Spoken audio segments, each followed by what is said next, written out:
Esta reunión temática es una reunión muy importante, es una reunión temática de Hábitat 3.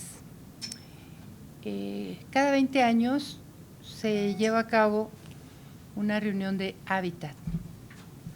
La primera fue en 1976, la segunda fue en 1996 y ahora vamos a tener una en 2016. Esta reunión toca a la agenda urbana. De lo que se trata es de diseñar y rediseñar la agenda urbana. Nuestras ciudades han crecido de manera muy desordenada, tremendamente desordenada. No solamente en nuestro país, sino en muchos países del mundo, a partir de la aplicación de las políticas de ajuste estructural. Ha habido una modificación muy importante en la manera en cómo los gobiernos intervienen en la regulación de muchas cosas, entre ellos las ciudades, ¿no? Y pasado el tiempo, muchas organizaciones, pero también el gobierno, los gobiernos de muchos países están muy interesados en reordenar el crecimiento de las ciudades. Las ciudades tienen que crecer diferente. Las ciudades es donde habitamos cada vez un porcentaje mayor de la población, ¿no? Y cada vez va a haber más población habitando en las ciudades. Fíjense ustedes que lo que vamos a ver hoy es una aportación a uno de los temas de la agenda del hábitat, que es el tema financiero. Y a donde va a llegar nuestra propuesta, lo que les traemos ahora como propuesta y lo que vayamos a mejorar junto con todas y todos ustedes, vamos a tratar de que incida de manera importante en lo que luego salga en la nueva agenda urbana. Esta agenda urbana, estas agendas que salen de las reuniones de Naciones Unidas son muy importantes porque son las que luego los países utilizan para hacer su política pública, por eso son importantes. Hay varios tipos de incidencias, una es esta de las agendas de las cumbres y otras son las que corresponden a las convenciones y que son los derechos humanos. En este caso estamos hablando de una declaración, no es todavía en el ámbito de los derechos humanos, pero es lo que queremos que suceda, porque de hecho nuestro trabajo lo enmarcamos dentro del derecho a la ciudad, ¿no? Y el derecho a la ciudad no es otra cosa sino el poner todos juntos, no les quiero decir la suma porque no es la suma, el poner todos juntos todos los derechos que han sido aprobados por los estados, entiéndase por las naciones del mundo, ponerlas todos juntos y una ciudad va a llegar a ser lo que todos quisiéramos que fuera cuando todos esos derechos puedan ser accesibles a toda la población de cualquier edad, ¿no? Entonces, bueno, este preámbulo es para platicarles que de aquí lo que queremos sacar son directrices para irlos a insertar a esa nueva agenda urbana. Y que fíjense que tampoco nos gusta mucho lo del nombre. Nosotras nos gusta más decir la nueva agenda del hábitat, porque nos parece muy importante que la relación campo-ciudad no se pierda. La relación campo-ciudad es fundamental para lo que tiene que ver con la autosuficiencia alimentaria. Y esta relación entre campo y ciudad tiene que ser equilibrada como para ser un país que no tenga problemas como podemos estar teniendo y muchos en el caso de nuestro país. Les platico también que el enfoque que vamos a utilizar en esta reunión es un enfoque de instrumentos, ¿no? Porque podemos hacer toda una disquisición de lo que no queremos que suceda y que no nos gusta que pasa esto, que pasa el otro, ¿no? Eso lo podemos hacer y lo hacemos frecuentemente, es nuestra discusión cotidiana, ¿no? ¿Qué no nos parece y cómo quisiéramos que fueran las cosas? Aquí lo que vamos a hacer, les vamos a platicar a ustedes que sí se puede hacer, con los instrumentos y mecanismos que existen, que sí se puede hacer. Y no solamente que sí se puede hacer porque lo digamos nosotras, como grupos de mujeres, somos MIRA, Mujeres Iberoamericanas en Red, que nos dedicamos al tema económico presupuestal, ¿no? Y que hicimos un campus de pensadoras urbanas enorme, es el campus más grande del mundo. Hubo en Naciones Unidas una iniciativa para que hubiera estas reflexiones de abajo hacia arriba y que la sociedad opinara cómo quiere sus ciudades. Y que en esa opinión fueran también sus propuestas. No hay manera más inteligente de hacer un diseño de política pública que preguntarle a las personas, que hacerlo de abajo hacia arriba, que preguntarle a las personas que viven cotidianamente la ciudad, que la viven, la disfrutan, pero que también la sufren, ¿no? Entonces, bueno, lanza esta convocatoria a Naciones Unidas, Habitat, se inscriben primero 17 campus de pensadores urbanos. Y hay una enorme preocupación porque no había nada absolutamente que tuviera que ver con el tema de las mujeres. Y las mujeres vivimos la ciudad de manera distinta, porque tenemos una serie de tareas diferenciadas a la que generalmente realizan los hombres, ¿no? Cada vez se parece más nuestra carga de tareas, pero hay una parte en la que no se parece, que tiene que ver con todo el trabajo doméstico y el trabajo de cuidado, ¿no?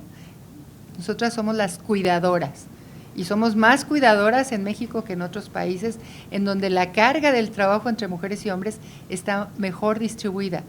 No bien distribuida, en ningún país está bien distribuida, pero en el caso de México hay rezagos importantes. Entonces vamos a hablar de los instrumentos y vamos a hablar de los instrumentos no desde lo que nosotras podemos proponer como parte del movimiento de mujeres, sino de lo que están haciendo los gobiernos. Vamos a presentar buenas prácticas y propuestas de excelencia de cómo se debe de hacer la política pública para que incorpore las necesidades e intereses de las mujeres, también de los hombres. No significa hablar solo de las mujeres, pero quienes están en rezago en la mayoría de los casos son las mujeres. Las mujeres ganan menos para trabajo de igual valor, las mujeres tienen una carga mucho mayor en la economía del hogar, las mujeres tienen menos acceso a puestos de toma de decisión, las mujeres tienen que hacer recorridos diferentes en su vida cotidiana que cuando se realiza el estudio para la movilidad se piensa más en los hombres. Se siguen haciendo espacios de vivienda, desarrollos habitacionales como si fueran espacios dormitorio, ¿no? En donde no hay todo aquello que requieren las mujeres para su vida cotidiana y que también, por supuesto, haría la vida mucho más placentera también para los hombres, ¿no? No tenemos guarderías suficientes, las escuelas de horario prolongado son pocas, afortunadamente ya hemos incidido en que se amplíe el horario de las escuelas para poder tener conciliación trabajo-familia, pero bueno, hay una serie de problemáticas que enfrentamos las mujeres en nuestra vida cotidiana y de eso se trata, a ver, de qué manera se tiene que pensar el presupuesto para incorporar esa riqueza que agregan de hecho las mujeres, pero que no está visibilizada. Porque cuando un gobierno deja de gastar en algunas cosas, por ejemplo, si deja de gastar en salud, ¿qué es lo que sucede? Bueno, las mujeres entramos a la atención de la salud. Porque bueno, cuando el sector salud nos dice, bueno, pues ahora tienen ustedes que, la familia tiene que venir a cuidar a sus enfermos porque no hay recursos, y entonces, ¿quiénes son las que van? Las mujeres. Entonces las mujeres vamos y desarrollamos un trabajo que anteriormente era pagado, ¿no? Sin pago, ¿no? Y eso no significa que nos hacemos más eficientes, sino que el gobierno, en algunos casos, en muchos casos, traslada el costo de los ajustes a parte de la población. Y por la manera en cómo está la división sexual del trabajo, hace que esta carga recaiga en las mujeres, ¿no? Entonces, ustedes tienen esto por escrito, les hemos hecho una notita muy cuidadosa del tema financiero del que vamos a tratar el día de hoy, y paso muy rápidamente a hacer una presentación de esto que les he estado diciendo para que voy a dar el encuadre de la sesión. Espero que se vea, pero si no se ve no importa, esto lo tienen ustedes en sus materiales, ¿no? Lo tienen en sus materiales porque yo lo veo bastante borroso aquí en mi presentación, creo que también arriba se ve un poco borroso. Si quieren le voy a pedir al webmaster a Juan José, por favor. Bienvenido a Juan José también, que nos está ayudando remotamente, él está en Argentina, ¿no? Es la persona que nos ha acompañado durante pues ya casi 6 años, no, 8 años, ¿no? Ha estado con nosotros. Bienvenido, Juan José. Y podemos ampliar la imagen para que se vea mejor en la pantalla.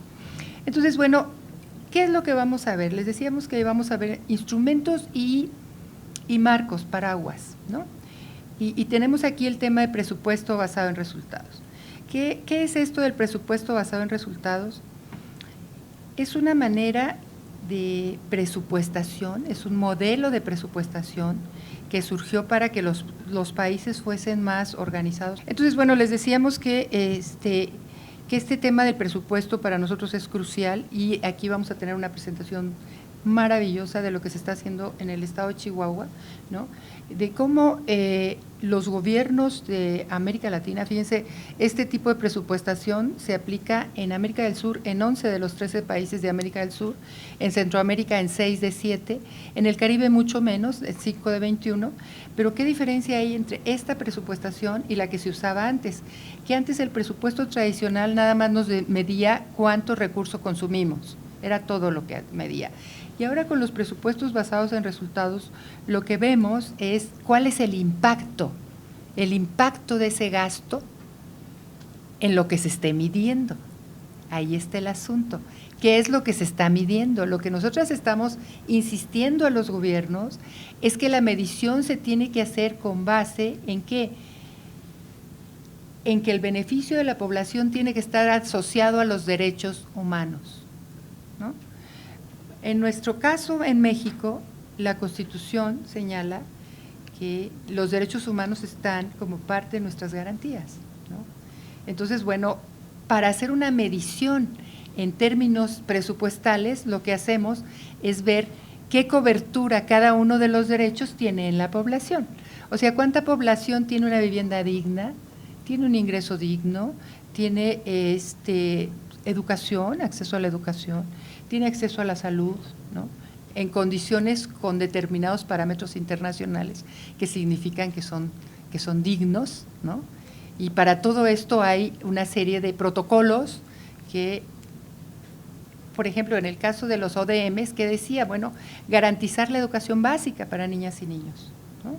Y entonces, para todo esto, los gobiernos pueden hacer indicadores que les permita tener una información de cómo ellos progresivamente van logrando que cantidades crecientes de la población vayan teniendo acceso a sus derechos. Entonces, el presupuesto basado en resultados, cuando nos dice que mide cuál es el beneficio que genera la acción pública en la población, lo hacemos a través de indicadores vinculados con los derechos. ¿Cuánta población tenemos que le falta, que no ha accedido a ese derecho porque es un problema o porque es un servicio al que tiene que acceder? Y el asunto aquí es que las mujeres y los hombres tenemos situaciones diferenciadas. Y aquí podemos ver cómo, por ejemplo, en el caso del cuidado, ¿cuidamos a quiénes? Pues a los menores de 15 años, a las enfermas o temporales o enfermos crónicos, a las personas con discapacidad o incluidas las de la tercera edad, y más del 70% del cuidado que se requiere para esas personas lo hacen las mujeres. Entonces, esto significa que las mujeres requerimos de una serie de apoyos para que este cuidado nos permita utilizar el tiempo que dedicamos a ese cuidado a otro tipo de actividades. Entonces, cuando el presupuesto está ciego a este tema, hace que en las mujeres el presupuesto se convierta en un factor de reproducción de desigualdades. Entonces es muy importante tener en consideración esto. Y aquí, ¿qué se estaría pensando? Bueno, pues en escuelas de horario prolongado, se estaría pensando en casas de cuidado infantil, estaría pensando en una serie de cosas que después las compañeras van a hacerlo con más detalle. En la que sigue, no importa cuánto hayamos estudiado, ahí tenemos personas que han estudiado de 0 a 5 años hasta más de 13 años, y de todas maneras, por cada 100 pesos que ganan los hombres, las mujeres siempre ganan menos, no importa el nivel de estudios que tengamos. Y luego aquí pasamos al paraguas de los derechos humanos. ¿Por qué les hicimos estas diapositivas? Porque fíjense que cuando les preguntamos a las personas ¿qué son los derechos humanos?, muchas no saben qué son los derechos humanos. O sea, tienen una idea vaga, pero una de las respuestas más frecuentes es que son las que defienden a los delincuentes, ¿no? Y eso no son los derechos humanos. Ese es un mecanismo que permite hacer que no haya injusticias en ese caso de la comisión o presunta comisión de delitos, pero eso no son los derechos humanos. Entonces, no le voy a entrar a mucho detalle en este caso, pero lo que les queremos expresar en esta diapositiva es que los derechos humanos tienen todas esas características, y hay una de esas características que es muy importante para lo que estamos presentando ahora, la progresividad. Si un gobierno tuviera que cumplir al día siguiente el garantizar los derechos humanos a toda su población, ningún gobierno, ningún cuerpo de gobierno, o sea, ningún aparato gubernamental optaría por adherirse a los derechos humanos. Diría, pues no puedo, o sea, ¿cómo voy a dar? Por eso hay una serie de características que tienen los derechos humanos que permite, ¿no?, que los gobiernos accedan a comprometerse con ello y decir, bueno, progresivamente voy a ir cumpliendo con estos mandatos que me señalan los derechos humanos. ¿Cuál es el mandato más importante que en nuestro caso está como paraguas de lo que hacemos? La CEDAW. Porque a pesar de que existían los derechos humanos desde hace muchos años, el avance en la igualdad entre mujeres y hombres sigue siendo muy lento, pero en el caso de la CEDAW, lo que visibilizó la Convención sobre todas las formas de discriminación en contra de las mujeres es que para hacer bien las cosas en el tema de género se tienen que visibilizar las desigualdades, porque cuando se ven las desigualdades es cuando se sensibiliza la administración pública como para poder decir tengo que reducir esa situación para que hombres y mujeres accedan con la misma igualdad hacia sus derechos, ¿no? Por ejemplo, esto que decíamos del trabajo doméstico y del trabajo de cuidado. Luego tenemos también, son 3 nuestros paraguas fuertes, los derechos humanos, la perspectiva de género, que es esta mirada que les he estado exponiendo, o sea, de qué manera las mujeres y los hombres tienen necesidades e intereses diferenciados que si no se consideran en el presupuesto va a reproducir desigualdades. Y el otro tema es la política fiscal, ¿no? La política fiscal durante muchos años, desde los 70, empezó a verse desde principios de los 80, desde una mirada muy enfocada a la estabilidad. Todo el tiempo oímos la estabilidad macroeconómica y es casi que lo único que aparece en la discusión relacionada con la política fiscal. ¿Cómo logramos estabilidad macroeconómica? Y la política fiscal tiene otras funciones, que es la de provisión, de todo lo que es provisión de educación, de salud, de seguridad, de orden, de justicia. Tiene también un aspecto redistributivo, de qué manera evito esta regresividad, esta inequidad, esta desigualdad en la distribución de la riqueza que se genera en un país, y también tiene la de fomento.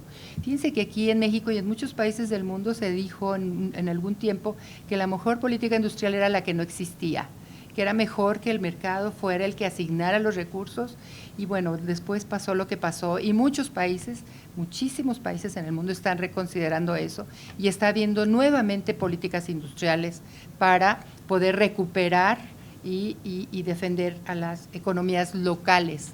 El mercado local fue enormemente afectado cuando se decidió estas políticas industriales de no existencia. Y en el caso de la política fiscal tenemos como Y esto es muy importante porque hay resistencias muy fuertes para meter el tema de género en los presupuestos. Dicen que este es un asunto técnico. El asunto de los presupuestos no es un asunto técnico, es un asunto que tiene que ver con la calidad de vida de las personas, y el presupuesto en sí es un instrumento para mejorar la calidad de vida de las personas, ¿no? No es para otra cosa, ¿no? Entonces ahí ustedes tienen cómo refleja prioridades gubernamentales. Si no hay recursos, no es discurso, la propuesta gubernamental tiene que tener recursos para atender a las problemáticas. Es un instrumento muy poderoso de política económica, informa sobre cuál es la posición de los gobiernos respecto al tema, si es que van a dejar todo al mercado. Este asunto ha generado muchos problemas en muchos países del mundo, pero sobre todo influye en la calidad de vida de las personas. Y tenemos también dentro de la política fiscal los presupuestos participativos. Varios de nosotros los conocemos, en el Distrito Federal hay algo de presupuestos participativos. Estos son presupuestos que se van destinando, se van decidiendo desde el territorio para decir en qué quieren las personas que se gaste el presupuesto. En este caso, en esta gráfica lo que tienen es cuáles son estas convenciones de derechos humanos que existen y cuáles son estas plataformas internacionales que existen y que todas ellas en alguna u otra medida son como nuestro paraguas de derechos humanos completo. Y lo que tienen abajo es una gráfica que tiene todos los municipios del país en el año 2005, no se volvió a calcular, pero ustedes pueden ver que cuando hay más igualdad, que es cuando nos movemos hacia el lado derecho, cuando hay más igualdad, los municipios son mucho más ricos. Ahí tienen el Producto Interno Bruto per cápita por municipio y tienen ustedes el indicador de igualdad. Entonces, el tema de igualdad es muy importante en términos de lo que estamos trabajando con los presupuestos. En esta parte no se las voy a explicar, nada más se las estamos dando como material de reflexión, para que ustedes sepan, a ver, si me están hablando de los derechos humanos, ¿a qué se refiere? ¿No? Es probable que muchos y muchas de ustedes ya lo conozcan, pero por la experiencia que tenemos de esta aproximación que les digo que hacemos en los talleres que damos a nivel de gobiernos, pero también a nivel de grupos sociales, el tener este grafiquito tan nítidamente especificado, cuáles son los derechos, hace que creemos ciudadanía. Hacer ciudad es hacer ciudadanía, conocer nuestros derechos para poder construir una ciudad más equitativa. Y por último tienen esto, que esto es lo que vamos a ver el día de hoy. Vamos a ver el proceso de presupuestación, vamos a ver el tema de los indicadores. Aquí ustedes tienen toda la construcción de una política pública. Todo esto son instrumentos de política pública que utilizamos para un buen gobierno, para hacer un buen gobierno.